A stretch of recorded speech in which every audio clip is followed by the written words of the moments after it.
नमस्कार, जय खानदेश। आज आम्ही आमच्या खानदेशच्या मोहिमेच्या पहिल्या भागाला सुरुवात करत आहोत।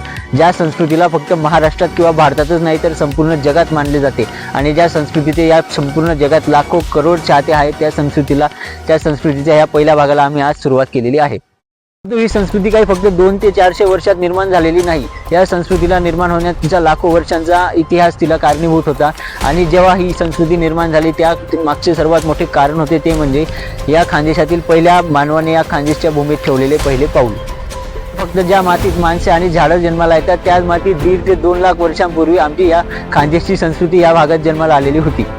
हा काळ असा होता जेव्हा खानदेशातील मानवी इतिहासाची वाटचाल सुरू होती आणि आमचे खानदेशातील अश्मयुगीन पूर्वज ही भूमिका निभावण्यासाठी सज्ज होते। माळा, सातपुडा आणि अजिंठा डोंगररांग या डोंगररांगांच्या पायथ्याशी असलेल्या खानदेश विभागाला त्याने आपले नवे घर म्हणून सज्ज केले। त्याने एका ठिकाणी आपली वस्ती निर्माण केली नाही, या खानदेश विभागातील जवळपास हजारो ठिकाणी त्यांनी आपली वस्ती निर्माण केली। अश्मयुगीन माणसाने चाळीसगाव जवळील पाटणा, बहाड, टेकवाडे तसेच नंदुरबार जवळील प्रकाशे, धुळ्याजवळील सावळदा अशा इत्यादी ठिकाणी त्याने आपली वस्ती निर्माण केली। आणि मुख्य म्हणजे नगर जिल्ह्यातील दायमाबाद येथे देखील अशीच एक वस्ती आढळली जी थेट हडप्पा संस्कृतीसारखी भव्य होती आणि तिथली मानवांची संस्कृती ही थेट परकीय व्यापार करणाऱ्यासारखी अतिशय श्रेष्ठ संस्कृती त्या ठिकाणी आढळलेली होती।